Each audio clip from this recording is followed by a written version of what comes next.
ഇവിടെ സ്പെയിനും അതുപോലെ തന്നെ മൊറോക്കോയും കാണാൻ പറ്റും. ഇനി ഞാനിതൊന്ന് സൂം ചെയ്ത് കാണിക്കാം. ഈ സൂം ചെയ്യുമ്പോൾ ഈ സ്പെയിനിന്റെയും മൊറോക്കോയുടെയും നടുഭാഗത്ത് കടൽ കാണാം നമുക്ക്. ആ കടലിന്റെ ഈ മൊറോക്കോയുടെ ഏറ്റവും മുകൾ ഭാഗത്തായിട്ട് നമുക്ക് സിയൂത്ത എന്ന് പറയുന്നൊരു സ്ഥലം കാണാൻ പറ്റുന്നുണ്ട്. നോക്കൂ, ഇത് സ്പെയിനിന്റെ കീഴിലുള്ള സ്വയം ഭരണ ഒരു നഗരമാണ്.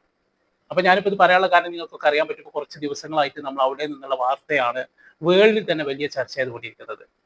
മൊറോക്കോയിൽ നിന്ന് നിരവധി പേര് അനധികൃതമായിട്ട് ഈ ചെറിയ നഗരത്തിലേക്ക് പ്രവേശിച്ചു കൊണ്ടിരിക്കുന്നു എന്നുള്ള വാർത്തയാണ് വന്നുകൊണ്ടിരുന്നത്. അപ്പൊ എന്തിനാണ് അവർ പ്രവേശിച്ചത് എന്നുള്ളതൊക്കെ നമ്മളിവിടെ പറയാൻ പോകുന്നുണ്ട്. അപ്പൊ പല രീതിയിലാണ് ഇതിനെ പ്രചരിപ്പിച്ചുകൊണ്ടിരിക്കുന്നത്.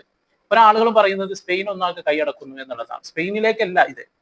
സ്പെയിൻ എന്ന് പറയുന്നത് വേറെ ഭാഗത്താണ്. നമുക്ക് നിങ്ങൾ കടലിന്റെ അപ്പുറത്താണ്. സ്പെയിൻ ഉള്ളത് മറ്റൊരു ഭാഗത്ത്, അതുപോലെ തന്നെ മൊറോക്കോ ഉള്ളത് മറ്റൊരു ഭാഗത്താണ്. മൊറോക്കോക്ക് അടുത്താണ് ഇതുള്ളത്. കടലിന്റെ ഇപ്പുറത്ത് മൊറോക്കോയുടെ അതേ സൈഡിൽ തന്നെയാണ് ഈ സിയൂത്ത എന്ന് പറയുന്ന ഈ ചെറിയ ഭാഗമുള്ളത്. 60,000-ഓളം കുടിയേറ്റക്കാര് ഒരേ സമയം കൂട്ടത്തോടെ സ്പെയിനിന്റെ അധീനതയിലുള്ള സിയൂത നഗരത്തിലേക്ക് ഇരച്ചു കയറുന്ന ഒരു അസാധാരണ സംഭവം. അങ്ങനെയാണ് ലോകം അതിനെ വിലയിരുത്തിയത്. അപ്പോ ഇതില് കൂടുതലും മൊറോക്കോയിൽ നിന്നുള്ള യുവാക്കളാണ്. അതുപോലെ തന്നെ ഇതില് കുട്ടികളുണ്ട്, അതുപോലെ തന്നെ സ്ത്രീകളുണ്ട്, അതുപോലെ തന്നെ അൾജീരിയയിൽ നിന്നുള്ള പൗരന്മാരും ഇതിൽ ഉൾപ്പെടുന്നു എന്നാണ് പറയുന്നത്. എന്തായാലും ഇവർ ഈ നഗരത്തിലേക്ക് എത്താൻ വേണ്ടി ഇവര് എടുത്തത് കടൽ വഴിയുള്ള മാർഗമാണ് പ്രധാനമായിട്ടും. അതിൽ ഒരുപാട് പേര് നീന്തിയിട്ട് എത്തിയിട്ടുണ്ട്, ഒരുപാട് പേര് ബോട്ട് വഴി, മറ്റു പല ആളുകളും ടയറിൽ കാറ്റടിച്ച് അതിന് മുകളിൽ കയറിയിട്ട്, അതുപോലെ തന്നെ അതിർത്തികളിലെത്തി വലിയ വേലികൾ ചാടിക്കടന്ന് കരമാർഗവും എത്തിയവരുണ്ട് എന്നുള്ളതാണ്. ഇപ്പോ യൂറോപ്യൻ യൂണിയന്റെ ഭാഗമായിട്ടുള്ള സ്ഥലങ്ങളാണ് ഈ സ്യൂത എന്ന് പറയുന്നതും മെലീലിയ എന്ന് പറയുന്നതും.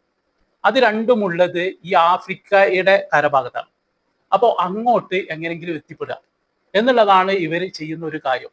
അപ്പോൾ അതിനുള്ള ഒരു പ്രധാന വഴിയായിട്ടാണ് ഇവർ ഇതിനെ കണ്ടത്. ഇവരുടെ പ്രധാനപ്പെട്ട ഒരു ആവശ്യം എന്ന് പറഞ്ഞാൽ മെച്ചപ്പെട്ട ജീവിതമാണ്. അതുപോലെ തന്നെ മൊറോക്കോയിൽ വലിയ തൊഴിലില്ലായ്മ അനുഭവപ്പെടുന്നുണ്ട്. അപ്പോൾ അതിൽ നിന്നുള്ള ഒരു മോചനം ലഭിക്കുക എന്നുള്ള നിലക്കാണ് ഇവർ ഈ വലിയ സാഹസത്തിന് മുതിർന്നത് എന്നുള്ളതാണ്. എങ്ങനെങ്കിലും ജീവിതം പച്ചപിടിപ്പിക്കുക എന്നുള്ളതാണ്. അപ്പോൾ വളരെ പെട്ടെന്ന് ഇങ്ങനെ ഒരു സംഭവം ഉണ്ടാവാനുള്ള ഒരു പ്രധാന കാരണമായിട്ട് പറയുന്നത് വലിയ ഒരു തെറ്റിദ്ധാരണയാണ്. അത് സുപ്രീം കോടതിയുടെ ഒരു ഉത്തരവിനെ മറ്റൊരു രീതിയിൽ പല ആളുകളും വളച്ചൊടിച്ചതാണ്. അപ്പൊ അതുകൊണ്ടാണ് ആളുകൾ അതിൽ മനുഷ്യക്കടത്ത് സംഘങ്ങളുണ്ട്, അവർ തെറ്റിദ്ധരിപ്പിച്ചതാണ്. അതുപോലെ തന്നെ പല മാഫിയകളുണ്ട്. അതുപോലെ തന്നെ സോഷ്യൽ മീഡിയ പ്ലാറ്റ്ഫോമിൽ പോലും ഇത്തരത്തിലുള്ള പ്രചരണങ്ങൾ വന്നു എന്നുള്ളതാണ്. അപ്പോ എന്തായിരുന്നു അതിന്റെ പ്രധാന വിഷയം എന്ന് കരുതിയാൽ, കടൽ വഴി സ്യൂതയിൽ എത്തുന്ന കുടിയേറ്റക്കാരെ നിയമപരമായ നടപടികളില്ലാതെ പെട്ടെന്ന് തിരിച്ചയക്കാൻ കഴിയില്ലെന്ന് സ്പാനിഷ് സുപ്രീം കോടതിയുടെ ഉത്തരവ് വന്നിരുന്നു. ഇത് യൂറോപ്പിലേക്ക് പ്രവേശിക്കാനുള്ള അവസരമാണെന്ന് മനുഷ്യക്കടത്ത് സംഘങ്ങൾ തെറ്റായി പ്രചരിപ്പിച്ചു. അതുകൊണ്ടാണ് വളരെ കൂട്ടത്തോടെ എന്തെങ്കിലും ഒരു അവസരം ഇങ്ങനെ നോക്കിയിരിക്കുകയാണ്. ഇവരെ നാട്ടിൽ ജോലിയില്ല, അപ്പൊ എങ്ങനെയെങ്കിലും മറ്റുള്ള ഭാഗത്തേക്ക് എത്താൻ വേണ്ടിയിട്ട്. അപ്പൊ അതാണ് ഈ യൂറോപ്യൻ രാജ്യങ്ങളിലേക്ക് കയറി പറ്റാനുള്ള ഒരു മാർഗമായിട്ട് അവർ കണ്ടത്. എങ്ങനെയെങ്കിലും ജോലി ചെയ്ത് ജീവിക്കുക എന്നുള്ളത് മാത്രമാണ് ഇവരെ ആവശ്യം. എന്തായാലും അവിടെ ഈ സ്ഥലത്ത്, ഈ സ്യൂത എന്ന് പറയുന്ന സ്ഥലത്ത് 80,000-ഓളം പേര് ജീവിക്കുന്നു എന്നുള്ളതാണ്. അവിടെ ആ ചെറിയ പിന്നെ നഗരത്തില്. അപ്പോ ഏതാണ്ട് പിന്നെയും ഒരു 60,000-ഓളം പേര് അങ്ങോട്ട് കയറുമ്പോൾ അവിടെയുള്ള എല്ലാം തകർന്നു പോകുമല്ലോ ഒറ്റയടിക്ക്. അതാണ് പിന്നെ അവിടെ സംഭവിച്ചത്. പിന്നീട് അവിടെ എത്തിപ്പെട്ട പല ആളുകളും അവിടെ നിന്ന് തിരിച്ചു പോരുന്ന ഒരു കാഴ്ചയാണ് പിന്നീട് കാണുന്നത്. അവിടുത്തെ അഭയകേന്ദ്രങ്ങളൊക്കെ നിറഞ്ഞു കവിഞ്ഞു. കടലിലൂടെയുള്ള യാത്രയും അതുപോലെ തന്നെ തിക്കും തിരക്കും, അതുപോലെ തന്നെ ഒരുപാട് ദുസ്സഹമായിട്ടുള്ള കാര്യമാണ് പിന്നെ അവിടെ കണ്ടത്. അപ്പോൾ നോക്കി നിങ്ങൾ എത്ര അപകടം നിറഞ്ഞ വിഷയമായിട്ട് പോലും ജീവിക്കാനുള്ള ഒരു വകുപ്പിന് വേണ്ടിയിട്ട് അത്തരത്തിലുള്ള ആഫ്രിക്കൻ രാജ്യങ്ങളിൽ നിന്ന് സ്പെയിന് പോലെയുള്ള യൂറോപ്യൻ രാജ്യങ്ങളിലേക്ക് എങ്ങനെയെങ്കിലും എത്തിപ്പെടുക, അതിന്റെ ഭാഗമായിട്ട് ഇത്തരം സ്വയം ഭരണ നഗരത്തിലേക്ക് എത്തിപ്പെടുക എന്നുള്ളതാണ് അവർ ചെയ്തത്.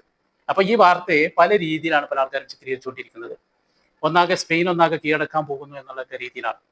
അടുത്തുള്ള സ്പെയിനിന്റെ ഭാഗത്ത് എത്തിപ്പെട്ടാൽ ഇവർക്ക് സ്വയം തൊഴിൽ കിട്ടും, ജോലി കിട്ടും, എങ്ങനെയെങ്കിലും ജോലി ചെയ്ത് ജീവിക്കാം എന്നുള്ള ഒരു ഇത്തരത്തിൽ തന്നെ ധാരാളം പേര് ഇപ്പോ ഈ സ്പെയിനിന്റെ ഭാഗങ്ങളിലൊക്കെ ഇത്തരം ഭാഗങ്ങളിൽ നിന്ന് പോയിട്ട് ജോലി ചെയ്യുന്നു എന്നുള്ളതാണ്. പുതിയ കണക്ക് പ്രകാരം തന്നെ ലക്ഷക്കണക്കിന് ആളുകൾ അവരെ അനധികൃതമായിട്ട് അവിടേക്ക് എത്തിക്കൊണ്ട് ജോലി ചെയ്ത് ജീവിക്കുന്നുണ്ട് ഇപ്പോഴും എന്നുള്ളതാണ് അവിടുത്തെ കണക്കുകൾ. ഈ സ്പെയിൻ സർക്കാർ തന്നെ അവരോട് നല്ല സമീപനങ്ങൾ സൃഷ്ടിക്കുന്നത് കൊണ്ടാണ് വീണ്ടും അവിടെ ആളുകൾ എത്തുന്നത് എന്നുള്ളതാണ്. അപ്പൊ അതിനുള്ള മാർഗങ്ങൾ നോക്കി നടക്കുകയായിരുന്നു ആളുകൾ. അപ്പൊ ഇങ്ങനെ ഒരു അവസരം കിട്ടിയപ്പോൾ അത് അവർ ഒറ്റയടിക്ക് പ്രയോജനപ്പെടുത്തുന്ന ഒരു കാഴ്ചയാണ്. അത് വലിയ ദുരന്തത്തിലേക്കാണ് എത്തുന്നതായിട്ട് നമ്മൾ കണ്ടത്.